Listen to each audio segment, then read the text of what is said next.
গঙ্গার পাড়ের গ্রামটা ডুবে গেছে বন্যার জলে। চারিদিকে শুধু জল আর জল।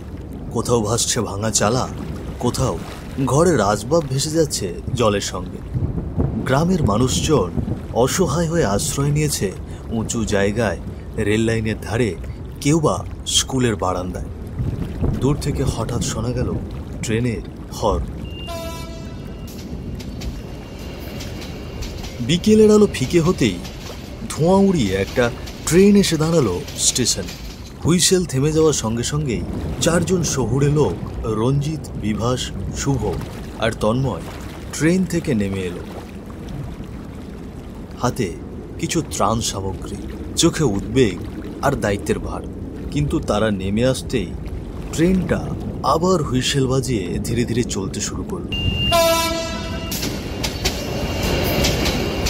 চাকার ঝনঝন শব্দ মিলিয়ে গেল বন্যার জলের ছলাৎ ছলাৎ শব্দে।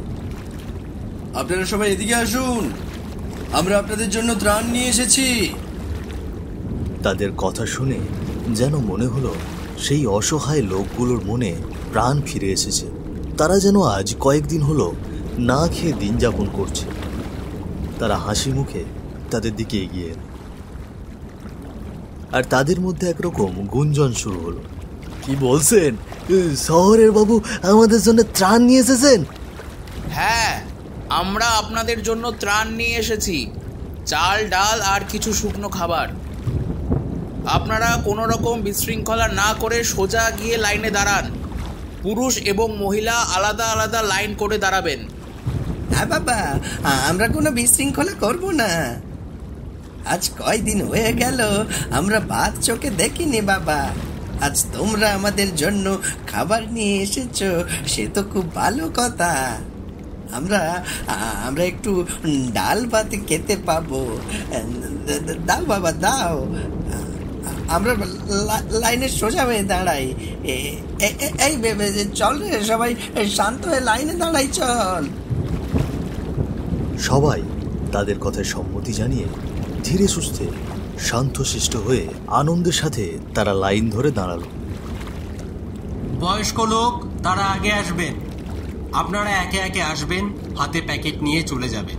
কেউ কোনো রকম ধাক্কাধাক্কি করবেন না, আপনাদের সবার জন্যই প্যাকেট রাখা আছে। এক বৃদ্ধ লোক তাদের সামনে ত্রাণ নিতে এসে দাঁড়িয়ে কান্নায় ভেঙে পড়লেন। বাবা, আমাদের ঘর বাড়ি, গরু বাছুর সব কিছু এই বন্যার জলে ভাসিয়ে নিয়ে গিয়েছে। ঘরে কত চাল ডাল ছিল, কিছুই সঙ্গে নিতে পারিনি বাবা।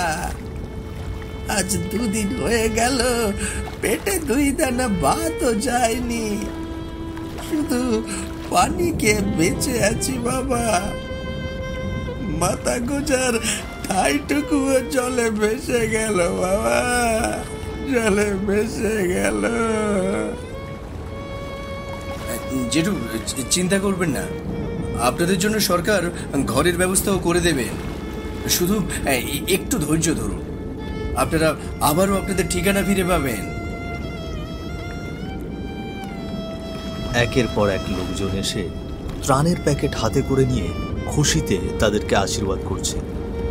বাবা, তোমাদের মনে হয় ভগবানই পাঠিয়েছেন আমাদের কাছে। আজ যদি আমরা খাবার না পেতুম, তাহলে মনে হয় বাচ্চাদেরকে আর কোনোভাবেই বোঝানো যেত না। আমাদের কারো কাছে কোনো খাবার, ওষুধ কিচ্ছুটি নেই। আমরা তো বিশুদ্ধ জলটুকুও পাচ্ছি না। ভগবান তোমাদের মঙ্গল করুন বাবা, ভগবান তোমাদের মঙ্গল করুন। আপনারা এত দুশ্চিন্তা করবেন না, আমরা এই খাবারটুকু দিয়ে যাচ্ছি।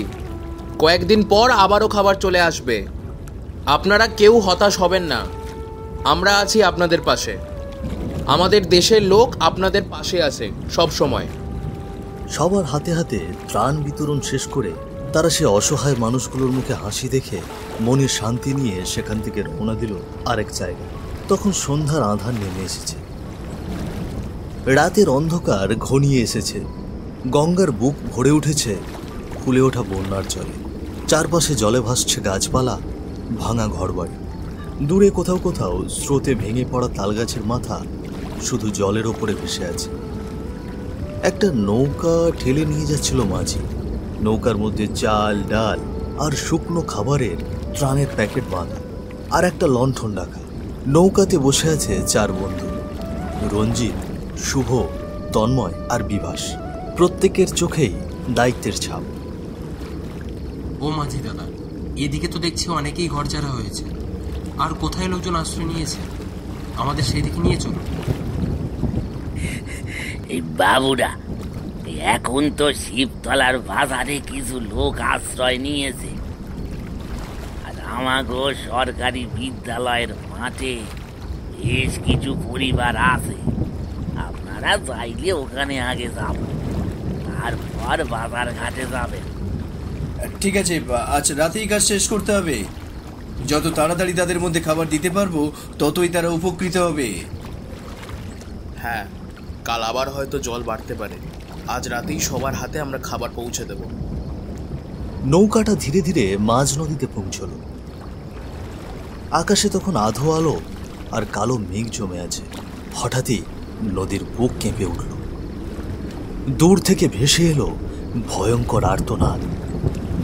বাঁচাও, আমাদেরকে বাঁচাও, আমরা এই জলে তলিয়ে আছি, আমাগো কেউ খেতে দেয় না, আমাদেরকে কেউ খেতে দিয়ে যাও, আমরা খুব ক্ষুধার্ত। ওমা, কে এইরকম করে চিৎকার করছে? নদীর মাঝে এমন আওয়াজ! কোথা থেকে আসছে শব্দটা? কে যেন আমাদের ডাকছে। মাঝিদা, আপনারা তো নিয়মিত এ পথে চলাফেরা করেন, এভাবে কারা ডাকছে জলের মধ্যে? মাঝির চোখ দুটো হঠাৎ যেন ফ্যাকাশে হয়ে গেল। সে নৌকার বৈঠা আরো জোরে চালাতে লাগলো। না না বাবুরা, ও কিছু না। এই সময় নদীতে অনেক রকমের আওয়াজই শোনা যায়, আপনারা ভয় পাবেন না। আমি আপনাদের দ্রুত পৌঁছে দিচ্ছি। না না মাঝিদা, আপনি স্পষ্ট করে বলুন, কে এইভাবে চিৎকার করছিল? আমরা ভয় পাইনি, কিন্তু মনে হচ্ছিল কেউ একটা বিপদে পড়েছে। না না বাবুরা, কিছুই না।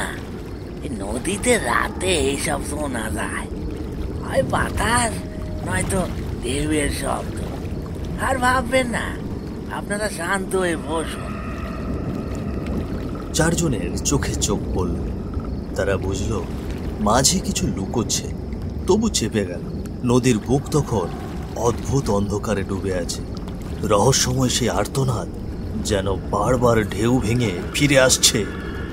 তাদের হৃৎপিণ্ড কাঁপতে কাঁপতে একেবারে গলা পর্যন্ত উঠে এলো। ঠিক তখনই নদীর মাঝখান থেকে হঠাৎ ছলছল শব্দ তুলে কয়েকটি কালচে কাদামাখা হাত উঠে এলো জলের বুক চিরে। হাতগুলো অস্বাভাবিক লম্বা, পাতলা, যেন মানুষের নয়, কোনো ভয়ঙ্কর আত্মার, যেন কোনো ভয়ঙ্কর অজানা জীবের। মুহূর্তের মধ্যে মনে হলো হাতগুলো যেন নৌকার দিকে এগিয়ে আসছে। ওই দেখ, হাত! নদীর বুক থেকে হাত বেরোচ্ছে। এটা কি?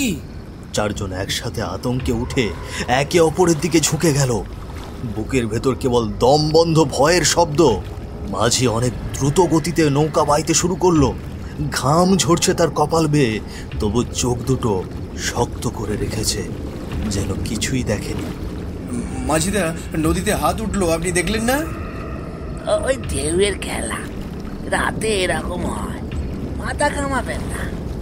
আর কিছু না বলে মাঝি প্রাণপণে বৈঠা চালিয়ে নৌকো দ্রুত ঘাটের দিকে ঠেলে নিয়ে চলল। 4 বন্ধু স্তব্ধ হয়ে বসে রইল। নদীর বুকের সেই কাদামাখা হাতগুলো সত্যিই কি তারা দেখেছিল, নাকি ভয়ই তাদের চোখকে ভোলালো? পেছনে নদীর অন্ধকার জলে ছলাৎ ছলাৎ ঢেউ বন্ধ হয়ে গেল, কিন্তু 4 জনের বুকের ভেতর আতঙ্কের ঢেউ আর থামল না। নৌকা দ্রুত ঘাটে ভিড়ল। 4 জন ত্রাণের প্যাকেট নামিয়ে শিবপুর প্রাইমারি স্কুলে মাঠে পৌঁছল। চারিদিকে ভিড় জমল। শিশু, বৃদ্ধ, আর্ত মানুষ সবার হাতে হাতে খাবার পৌঁছে দিতে লাগলো তারা। রাত নামলো ধীরে ধীরে। মাঠে কয়েকটা লণ্ঠন জ্বলছে টিম টিম করে। আপনারা সবাই কি ত্রাণ পেয়েছেন? যদি কেউ না পেয়ে থাকেন তাহলে এখানে এসে নিয়ে যান। মনে হচ্ছে সবাই পেয়েছে। চল আমরা এখন শিবপুরের বাজারের দিকে যাই। ওখানে বাদবাকি ত্রাণগুলো দিয়ে আমরা ফিরতি পথে রওনা হব। হ্যাঁ চল, নৌকার ঘাটে যাই। মাঝি তো নৌকাতেই বসে আছে, দেখেছিস? লোকগুলো দুমুঠো খাবার পেয়ে কি খুশি। হাজার হারানোর মাঝেও একটু খাবার পেয়ে খুশি হয়ে গেছে লোকগুলো। ত্রাণ বিতরণ শেষ করে তারা চারজন আবার শিবতলা বাজারের দিকে রওনা হওয়ার প্রস্তুতি নিচ্ছিল। ক্লান্ত হলেও বুক ভরা তৃপ্তি ছিল, কারণ অন্তত কিছু ক্ষুধার্ত মানুষের মুখে খাবার তুলে দিতে পেরেছে তারা। কিন্তু হঠাৎই এক বন্ধু থেমে গেল। তোরা আগে হাঁট, আমি একটু ওই বাঁশঝাড়ের ওদিকে যাচ্ছি, কাজ আছে, মানে ওই প্রকৃতির ডাক আর কি। আরে ঠিক আছে নে তাড়াতাড়ি চল, দেরি করিস না। বিভাস বাঁশঝাড়ের ঘন অন্ধকারে ঢুকে গেল মাঠের কোলাহল থেকে আলাদা হয়ে। ওদিকে ভয়ঙ্কর নির্জনতা। বাতাসে বাঁশের কঞ্চিগুলো অদ্ভুত কাঁপতে লাগলো। কয়েক মুহূর্ত কেটে গেল। তারপরই হঠাৎ অরণ্য কেঁপে উঠল এক রুদ্ধশ্বাস আর্তনাদে। বাঁচাও বাঁচাও, তন্ময়, শুভ, রঞ্জিত, বাঁচা, আমাকে বাঁচা। মাঠে দাঁড়ানো রঞ্জিত, শুভ আর তন্ময় স্তম্ভিত হয়ে গেল। রাত্রির কালো আকাশ, ভাসমান গ্রাম আর বাঁশঝাড়ের গভীর থেকে আসা সেই হাড় হিম করা চিৎকার যেন চারিদিকের নিস্তব্ধতাকে ভেঙে দিল। তারা একে অপরের দিকে তাকিয়ে ছুটে চলল জঙ্গলের ভেতরে। বাঁশঝাড়ের ভেতর ঢুকতেই তারা স্তব্ধ হয়ে গেল। তারা দেখল বিভাস গাছের এক কোণায় পড়ে আছে। তার শরীর অর্ধেকটা জলে ডুবে আছে। পাশেই কয়েকটি অবয়ব হাওয়ায় ভাসছে। অস্বাভাবিক কালচে শরীর, মুখগুলো হাড় সর্বস্ব, মুখ থেকে দাঁতগুলো বেরিয়ে এসেছে যেন কোনো জন্তু জানোয়ারের মুখ। চোখগুলো গর্তের মতো গভীর, সেখানে জল জল করে হলুদ আলো জ্বলছে। তারা একসঙ্গে কণ্ঠ মিলিয়ে মুখ হাঁ করে হু হু শব্দে বলছে, আমাগো, আমরা খুব ক্ষুধার্ত, অনেক দিন কিছু খাইনি। তোরা এসেছিস, তোদের গায়ের মাংস, রক্ত, তোদের প্রাণ আমাগো ক্ষুধা মেটাবে।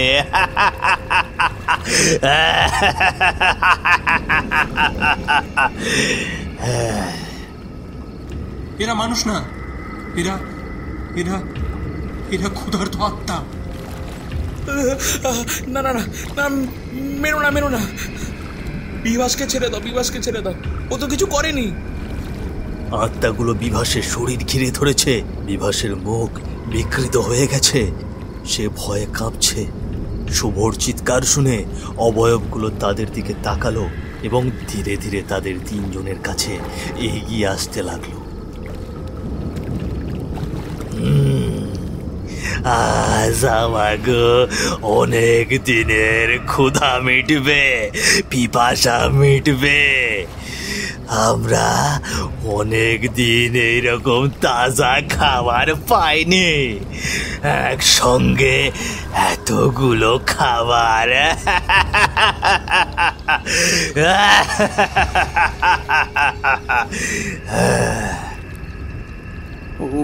ওরে বাবারে, অবয়বগুলো আমাদের দিকে এগিয়ে আসছে।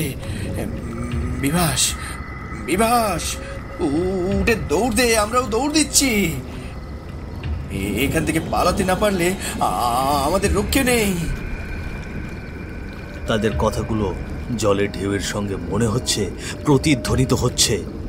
সেই মুহূর্তে বিভাস দাঁড়িয়ে পড়ল এবং প্রাণপণে ভয়ে ছুটতে লাগলো। বিভাসকে দেখে বাকি তিনজনও ভয় পেয়ে সেখান থেকে দৌড়ে পালালো। তারা ভয়, আতঙ্ক আর অন্ধকার ভেদ করে দৌড়তে থাকে। দৌড়তে তারা হঠাৎ হোঁচট খেয়ে পড়ে গেল। সকালবেলা ঘাটের পাশে মেঘলা আকাশ থেকে ফিকে আলো পড়ছে চারপাশে। নদীর ঘাটের পাশে ভিজে কাদামাটিতে 4 জন যুবক অচেতন হয়ে পড়ে আছে।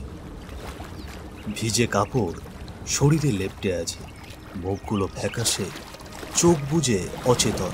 চারপাশে কয়েকজন গ্রামবাসী দাঁড়িয়ে বিস্ময়ে তাকিয়ে আছে।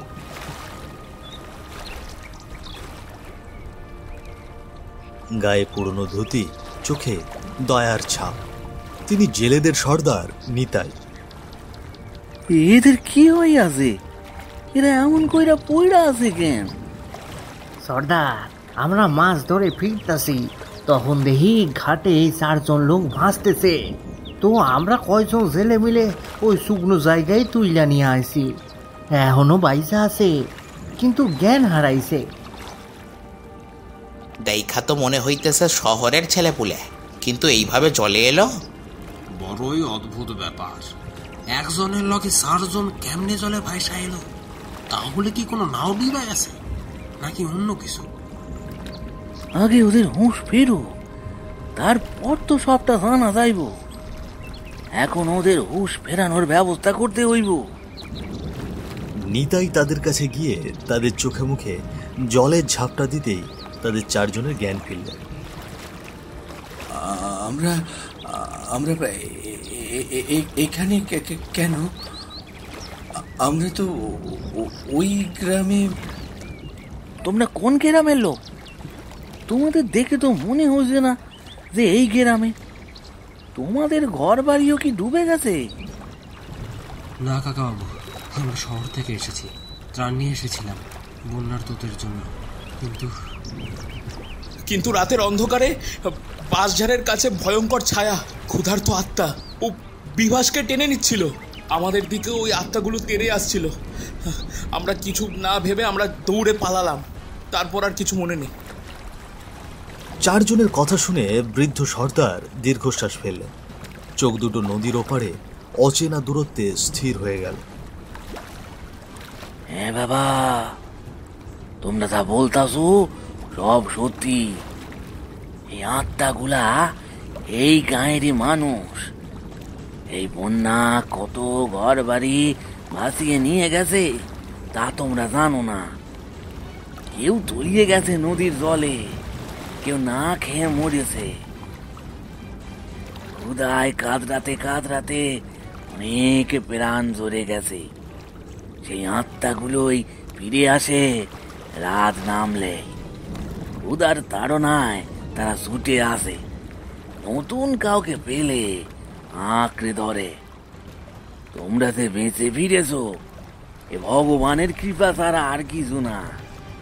তোমরা ভালো মানুষ, অন্যের বিপদে এগিয়ে এসেছিলে, তাই হয়তো ভগবান তোমাদের রক্ষা করেছেন। ওই ক্ষুধার্ত আত্মাদের হাত থেকে রক্ষা পাওয়ার কথা নয়। 4 জনের বুক ধুকপুক করতে লাগলো আবার। তারা একে অপরের দিকে তাকিয়ে রইল। রাতের সেই ভয়াবহ চিৎকার, ক্ষুধার্ত আত্মাদের হাহাকার, বিভাসের যন্ত্রণাময় ডাক, সবকিছু আবার কানে বাজতে লাগলো। তাদের চোখ ভিজে উঠল। শহরের ছেলে হয়েও তারা এই গ্রাম্য বেদনা বুঝল। ক্ষুধার যন্ত্রণা মানুষকে মৃত্যুর পরেও শান্তি দেয়নি। তারা নিস্তব্ধ, ভয় আচ্ছন্ন, তবু বেঁচে থাকার কৃতজ্ঞতায় সিক্ত হয়ে পড়ে রইল। নেতৃত্ব দিতে এসেছিল তারা শহর থেকে, কিন্তু গ্রামের আত্মাদের ক্ষুধার্ত ক্রন্দন শুনে তাদের বুকেও ভয় জন্ম নিল। ভয় শুধু মৃত্যুর নয়, ভয় সেই ক্ষুধার, যে ক্ষুধা মানুষকেও ছিঁড়ে খুঁড়ে অমানুষ করে তোলে।